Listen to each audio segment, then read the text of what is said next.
रावण, जिसने देवताओं को हरा दिया, वो एक छोटी सी रेखा से क्यों डर गया? सोचिए, जो रावण देवताओं को हरा सकता था, जिसके पास अपार शक्ति, ज्ञान और वरदान थे, वो एक साधारण सी रेखा को पार क्यों नहीं कर पाया? क्या उस रेखा में कोई ऐसी शक्ति थी जिसे हम आज तक समझ नहीं पाए? वनवास के दौरान जब भगवान राम मृग के पीछे गए और लक्ष्मण भी उन्हें ढूंढने निकलने लगे, तब माता सीता की सुरक्षा के लिए लक्ष्मण ने जमीन पर एक रेखा खींची, लेकिन वो कोई साधारण रेखा नहीं थी। मान्यता है कि उसमें छिपी थी मंत्र शक्ति, अग्नि तत्व और एक अदृश्य सुरक्षा कवच। अब सबसे चौंकाने वाली बात सुनिए। प्राचीन ग्रंथ वाल्मीकि रामायण में लक्ष्मण रेखा का सीधा उल्लेख नहीं मिलता, लेकिन बाद के ग्रंथों और लोक कथाओं में इसका विस्तार से वर्णन मिलता है। कुछ विद्वानों के अनुसार लक्ष्मण केवल एक योद्धा ही नहीं थे, बल्कि मंत्र और अस्त्र विद्या में भी निपुण थे। उन्होंने जो रेखा खींची वो एक प्रकार का ऊर्जा कवच थी, एक ऐसी सीमा जिसे पार करते ही कोई भी दुष्ट शक्ति भस्म हो सकती थी। अब सोचिए, रावण जो इतना शक्तिशाली था, वो उस रेखा को पार क्यों नहीं कर पाया? क्योंकि वो जानता था ये कोई साधारण सीमा नहीं है। इसलिए उसने चालाकी से सीता जी को बाहर बुलाया, और जैसे ही सीता उस रेखा से बाहर आई, सुरक्षा खत्म हो गई और तभी रावण ने उनका हरण कर लिया। लेकिन यहाँ एक सवाल और उठता है, अगर वो रेखा इतनी शक्तिशाली थी, तो क्या आज भी ऐसी कोई विद्या मौजूद है? या फिर ये हमें सिर्फ एक सीख देती है कि सुरक्षा की सीमा कभी भी पार नहीं करनी चाहिए?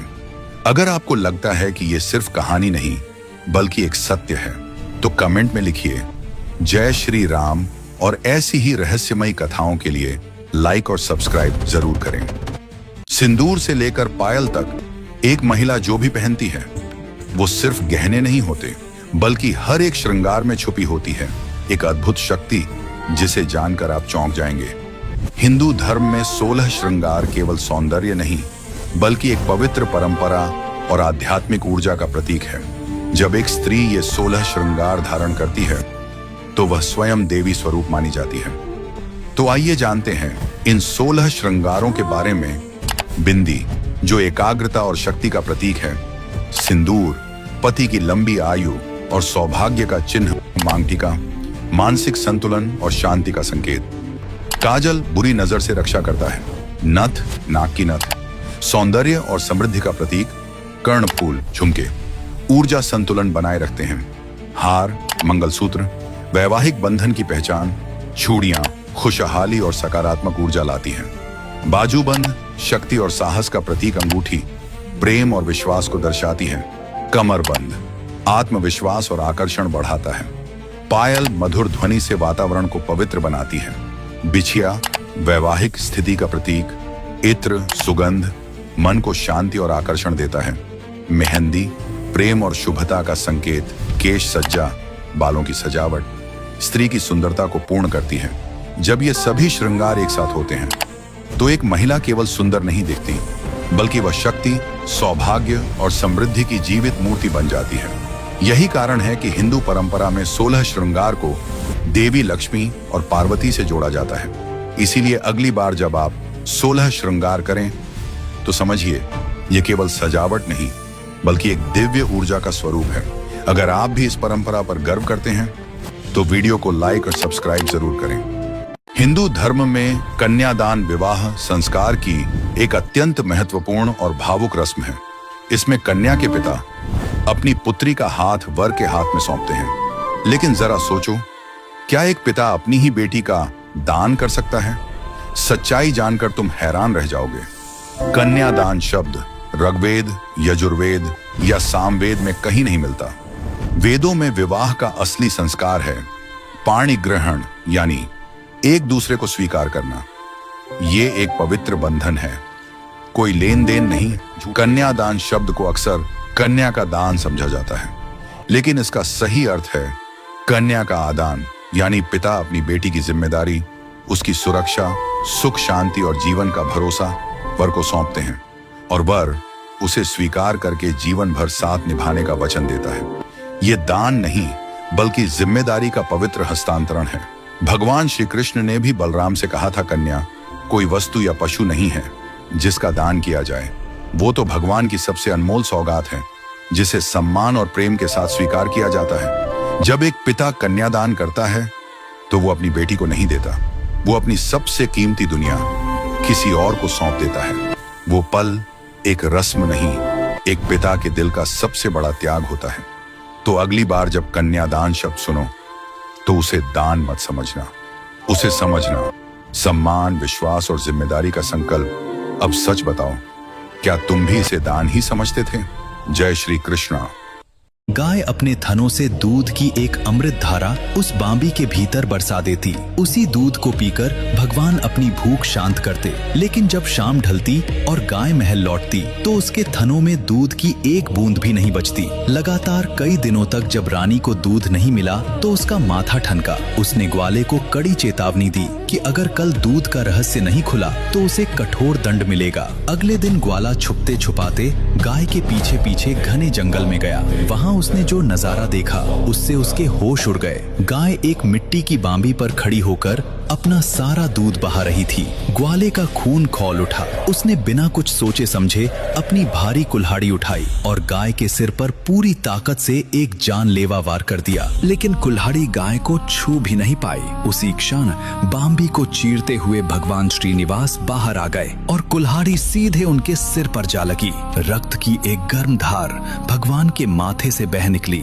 ब्रह्मांड के स्वामी को लहूलुहान देखकर ग्वाले का हृदय कांप उठा और भय के मारे वहीं उसके प्राण पखेरु उड़ गए। जब चोल राजा वहां पहुंचा तो उसने भगवान को घायल अवस्था में पाया। भगवान श्रीनिवास ने राजा की ओर देखते हुए कहा, राजन, तुम्हारे सेवक का ये गंभीर अपराध अंततः तुम्हारे ही कर्मों का परिणाम माना जाएगा। मैं तुम्हें श्राप देता हूँ कि तुम अपने इस कर्म का परिणाम तुरंत अनुभव करोगे। राजा रोने लगा, क्षमा मांगने लगा। तब भगवान का हृदय पसीजा और उन्होंने श्राप से मुक्ति का एक रास्ता बताया।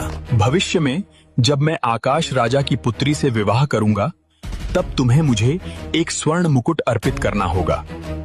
और जब वह मुकुट मेरे शीश पर सजेगा तब तुम्हें इस कष्ट से मुक्ति मिल जाएगी। घायल और लहूलुहान श्रीनिवास अब जंगलों में भटकने लगे। तभी उनका सामना भगवान वराह से हुआ, जो विष्णु के ही अवतार थे और वहां निवास करते थे। श्रीनिवास ने उनसे रहने के लिए थोड़ी सी भूमि मांगी। वराह स्वामी ने एक दिलचस्प शर्त रखी, भूमि तो मिलेगी लेकिन मेरे इस क्षेत्र में जो भी भक्त दर्शन के लिए आएगा वो सबसे पहले मेरे दर्शन करेगा, उसके बाद ही तुम्हारे पास आएगा। श्रीनिवास ने यह शर्त सहर्ष स्वीकार कर ली। यही कारण है कि आज भी तिरुपति में पहले वराह स्वामी के दर्शन करने की अटूट परंपरा है। वराह स्वामी ने श्रीनिवास को पास ही रहने वाली एक वृद्ध तपस्विनी वकुला देवी के आश्रम में भेज दिया। वकुला देवी और कोई नहीं बल्कि द्वापर युग की यशोदा मैया थीं। भगवान कृष्ण ने उन्हें वचन दिया था कि कलयुग में वे उनके हाथों से अपना विवाह संपन्न करवाएंगे। वकुला देवी ने घायल श्रीनिवास को देखा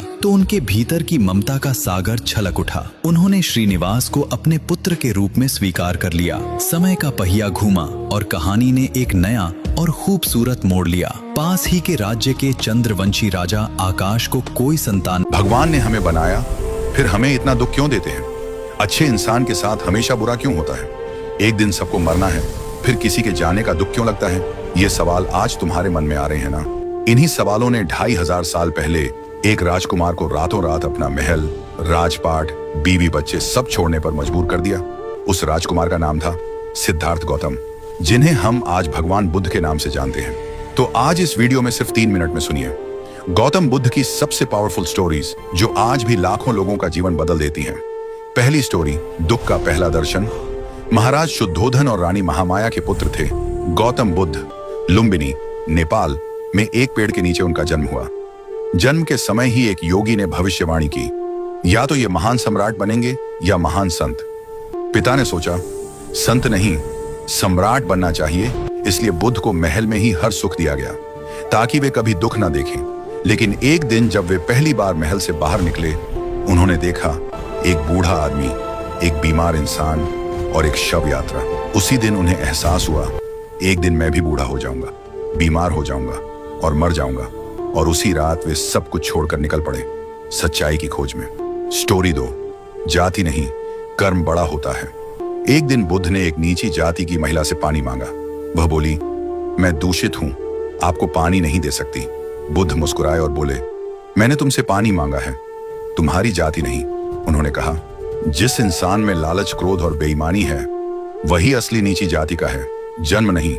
कर्म इंसान को ऊंचा या नीचा बनाते हैं। स्टोरी 3, इंसल्ट को एक्सेप्ट मत करो। एक आदमी ने बुद्ध को बहुत गालियां दी, लेकिन बुद्ध मुस्कुराकर आगे बढ़ गए। लोगों ने पूछा, आपने जवाब क्यों नहीं दिया? बुद्ध बोले, अगर कोई आपको तोहफा दे और आप उसे स्वीकार ना करें तो वह तोहफा किसके पास रहेगा? लोग बोले, देने वाले के पास।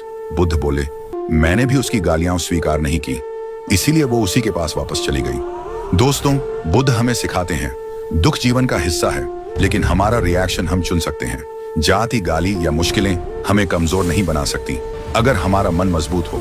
अगर ये वीडियो पसंद आया तो लाइक करो, चैनल को सब्सक्राइब करो और कमेंट में बताओ तुम्हें इनमें से कौन सी कहानी सबसे ज्यादा पसंद आई। अगली वीडियो में मिलते हैं। धन्यवाद। जय भगवान बुद्ध।